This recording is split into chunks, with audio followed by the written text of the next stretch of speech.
வணக்கம். உங்கள் சிவா. இன்னைக்கு தேதி 25/4/2025. எங்கடா ஆள ரொம்ப நாள் காணோம்னு தேடுறீங்களா? நான் கொஞ்சம் முடிய ஒட்ட வைக்கிறதுக்கு போனேங்க. ஹேர் ட்ரான்ஸ்பிளான்ட் பண்ணியிருக்கேன். பண்ணி ஒரு 21 நாள் ஆகுது.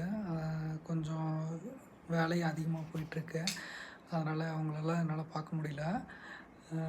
நான் நல்லா இருக்கேன். நீங்கள் எல்லோரும் நல்லா இருக்கீங்கன்னு நினைக்கிறேன். சரி, நான் டாபிக்குள்ளார வரேன். நான் பேச நினைக்கிறது தண்ணி தரலைன்னா என்ன பிரச்சனை வரும்னு நான் சொல்கிறேன். நாங்கள் வீடு வாடகைக்கு விட்டுருக்கோம். வாடகை அவங்க முன்ன பின்ன தர்றது லேட் ஆகிறனால பல கருத்து வேறுபாடு அது இதுன்னு ஆனதுனால ஒரு கட்டத்தில் என்ன ஆயிடுச்சு, அவங்க வீட்டில் தண்ணி வரல. தண்ணி ரெடி பண்ணுங்க, நாங்கள் பணம் கொடுத்துட்றோம் அப்படின்னாங்க. சில பல காரணங்கள் எங்கள் அம்மாவோட ப்ரெஷர் அது இதுனால என்னால் அப்படி பேச முடியல. அதே மாதிரி அவங்களும் ஒரு 6 மாதம் எங்கள் அம்மாவுக்கு பேச தெரியாதனால வாடகையும் போடாமல் இருந்தாங்க. ஸோ எங்கள் அம்மா வீக்கர் பார்ட்டியாக இருக்கிறனால சரி இவங்க என்ன பண்ணிடுவாங்க, நாங்களும் அந்த விஷயத்துக்குள்ளாரே போகமாட்டோம். எங்கள் அம்மா சம்மந்தப்பட்டதுக்குள்ளார எங்கள் அம்மா ரொம்ப ப்ரெஷர் ஆகிறப்ப அதுக்குள்ளார நாங்கள் இறங்கி பேசும்போது என்ன தெரிய வந்துச்சுன்னா, அவங்களுக்கு வந்து தண்ணி வேணும், அதனால் பணம் கொடுக்குறோம், நீங்கள் சீக்கிரம் ரெடி பண்ணி கொடுங்க அப்படின்னாங்க. எங்கள் அம்மா சைடு இருந்துன்னா 6 மாதமாக டிலே பண்ணாங்க. அதனால் பணத்தை கொடுத்தா தான் தண்ணி வேலை பார்க்கணும் அப்படின்னு அம்மா சொல்கிறாங்க. இவங்க தண்ணி இல்லாதனால என்ன ஆயிடுச்சு, அவங்க அக்கம் பக்கம் இருக்கிறவங்க கூடயும் அவங்களுக்கு கொஞ்சம் சண்டை. 2வது இப்போ நானும் நீங்கள் பணம் கொடுத்தா தான் நான் தண்ணி தருவேன். நான் வந்து என் கை காசை போட்டு அந்த தண்ணி ரெடி பண்ணுறதுக்கு தயார்.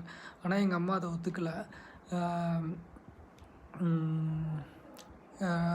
என்னாச்சு, அவங்க அந்த காரணத்தினால அவங்ககிட்ட சொல்லிட்டேன், நான் ரெடி பண்ணுறதுக்கு தயாருங்க, ஆனால் எங்கள் அம்மா விட மாட்டாங்க, நீங்கள் பணத்தை கொடுத்தா தான் எங்கள் அம்மா தண்ணி வேலை பார்ப்போம் அப்படின்றாங்கன்னு சொன்னோன்னா, அவங்க வந்து அடுத்து என்ன பண்ணாங்கன்னா, நான் வாடகை குறைச்சிக்குவேன், நான் வீடை காலி பண்ண முடியாது, தண்ணி இல்லாமல் நான் எப்படி வேலைக்கு போவேன் அப்படின்னு சொன்னாங்க. இதே தான் நான் எங்கள் அம்மாக்கிட்டே சொன்னேன்.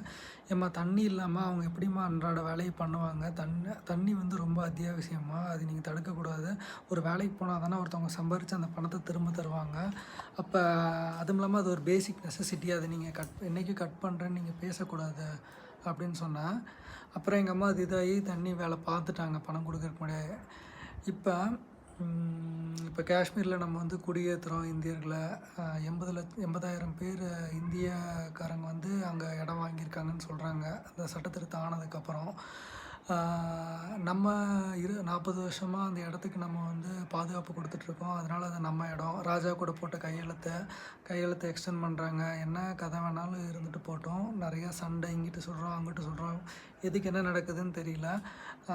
இப்போ சுற்றுலாக்காரங்களை அவங்க சுட்டிருக்காங்க, ஏன்னா இந்தியாவில் இருக்கவங்க யாரும் காஷ்மீருக்குள்ள வரக்கூடாதுன்னு. இப்போ தண்ணியை ஒரு ஊர் மக்களுக்கு வரக்கூடாதுன்னு ஹிமாலயஸ்லேருந்து வர தண்ணியை நிறுத்தினா என்ன பிரச்சனை வருங்கிறத நான் சிம்பிளாக சொன்னேன். தண்ணி பார்த்து